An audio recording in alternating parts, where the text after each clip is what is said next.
అండోయ్ బాగున్నారా అందరూ? ఈరోజైతే క్రిస్పీగా ఆలు చిప్స్ అయితే చేసేస్తున్నానండి. ఆలు చిప్స్ అంటే ఎవరికి ఇష్టం ఉండదండి? పిల్లలు, పెద్దలు అందరికి ఇష్టమేనండి. అది బయట కొనుక్కుంటే రకరకాల ప్రిజర్వేటివ్స్ వేస్తారు కాబట్టి అది హానికరం కాబట్టి ఇంట్లోనే మనం ఈజీగా ఎలా చేసుకోవాలి ఏంటి చిన్న చిన్న టిప్స్ పాటిస్తా. ఏంటంటే ఎప్పుడు చేసినా మెత్తగా వస్తున్నాయండి, బాగా రావట్లేదు అనే వాళ్ళకి ఈ వీడియో అయితే చాలా యూస్ఫుల్గా ఉంటుందండి. దీంట్లో నేను చాలా వివరంగా చాలా టిప్స్ కొన్ని టిప్స్ పాటిస్తాయండి. ఎటువంటి ఆలుతో అయినా సరే మన చిప్స్ అనేది కరకరలాడేలా అయితే చేసుకోవచ్చండి. వీటికి ఎలా చేసుకోవాలి ఏంటి అనేది ఈ ప్రాసెస్లోకి అయితే వెళ్దామండి. కానీ మనం ఇంట్లో చేసుకున్న దానికి బయట కొనుక్కున్న దానికి ఏమాత్రం తేడా ఉండదండి. బయట అయితే కొంచెం ఆ ఫ్లేవర్లో తేడా వస్తుందేమో కానీ ఇంట్లో అయితే చాలా టేస్టీగా అయితే వస్తాయండి. చూసారా ఇలా నలుపుతుంటే కూడా చాలా అలాగా అయిపోతున్నాయి. చాలా బాగా వచ్చినాయండి. ఈ పిల్లలకైతే చాలా ఇష్టంగా అయితే తింటారు. మన ఇంట్లోనే చేసుకుంటే కనుక మనం ఎండ అవసరం కూడా లేదండి. మన అప్పటికప్పుడు చేసుకోవచ్చు ఈ చిప్స్ అనేవి.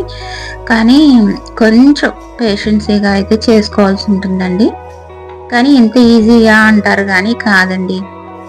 కొంచెం టిప్స్ అయితే పాటించాలండి. పాటిస్తా చేసుకుంటే కనుక ఆలు చిప్స్ అనేవి పర్ఫెక్ట్గా రెడీ అయిపోయి పిల్లలు పెద్దలు చక్కగా కూర్చుని ఎంజాయ్ చేస్తా మూవీస్ అని అవి అని చూడొచ్చండి.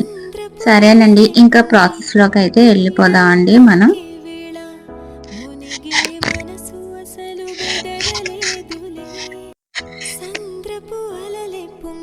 వీటికి కొంచెం పెద్దగా ఉన్న పెద్ద సైజు ఆలూస్ అనేవి తీసుకోవాలండి. ఈ ఆలూస్ కొంచెం పెద్ద సైజు ఉంటే మనకు చిప్స్ అనేవి బాగా వస్తాయి అన్నమాట. ఇలాగా పైన చెక్కు తీసేసుకుని స్లైసర్ ఉంటుంది కదండి, స్లైసర్ తోటి ఇట్లాగా రౌండ్గా వచ్చేలాగా మనం అయితే చేసుకోవాలండి. ఇలాగా దీన్ని ఇవన్నీ స్లైస్ అయిపోయిన తర్వాత వాటర్లో అయితే వేసేస్తే పొటాటో స్టార్చ్ అంటూ దాంట్లో కలిసిపోతుంది వాటర్లో. అప్పుడు మనకి ముక్కలు అనేవి చాలా బాగా వస్తాయండి. పట్టుకెళ్ళి కొంచెం స్టవ్ మీద అయితే పెట్టండి. కొంచెం నీళ్లు మరిగి అలా పైకి బుడగలు వస్తున్నాయి అనగా స్టవ్ అయితే ఆఫ్ చేసేయాలండి. ఇది మంచి టిప్ అండి క్రిస్పీగా రావడానికి. చూసారా, కొంచెం దాంట్లోనే సాల్ట్ అయితే వేసేయాలండి చిప్స్ సరిపడా. ఎందుకంటే తర్వాత మనం వేసుకోము, సాల్ట్ అనేది ముందే యాడ్ చేసుకోవాలన్నమాట. నేను ఆ వాటర్కి ఆ చిప్స్కి సరిపడా సాల్ట్ అయితే యాడ్ చేసుకోవాలి. కావాలంటే చెక్ చేసుకోవచ్చు నీళ్ళు. ఇలాగా కొంచెం అయిన వెంటనే తీసేసి నీళ్లు మరిగి పైకి ఇలాగా కొంచెం బౌల్స్ లాగా వస్తాయండి. అలా వచ్చిన వెంటనే తీసేసేయాలి.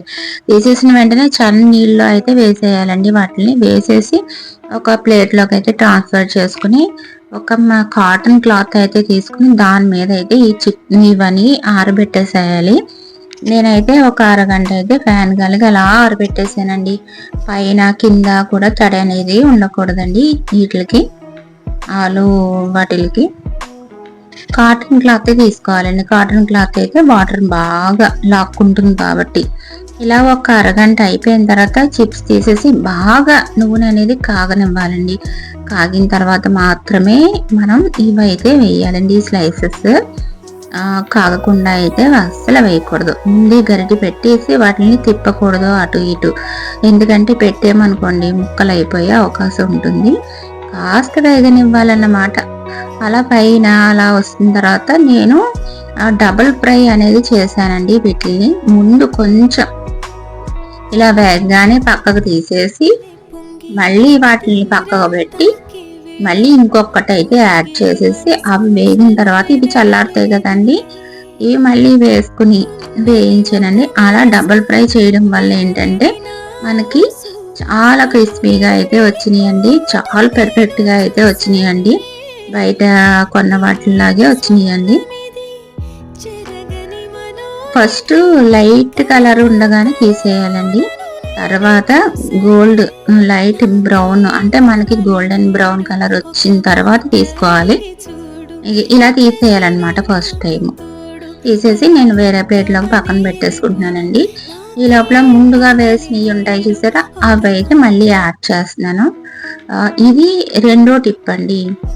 ఫస్ట్ టిప్ ఏమో కొంచెం బాయిల్ చేయడం, రెండో టిప్ ఏమో డబల్ ఫ్రై. ఇలా చేసుకుంటే కనుక పొటాటోస్ ఏదైనా సరే మనకి ఇలాగా క్రిస్పీగా పర్ఫెక్ట్గా అయితే వస్తాయండి. తినడానికి చాలా బాగుంటాయి. Thank you for watching friends.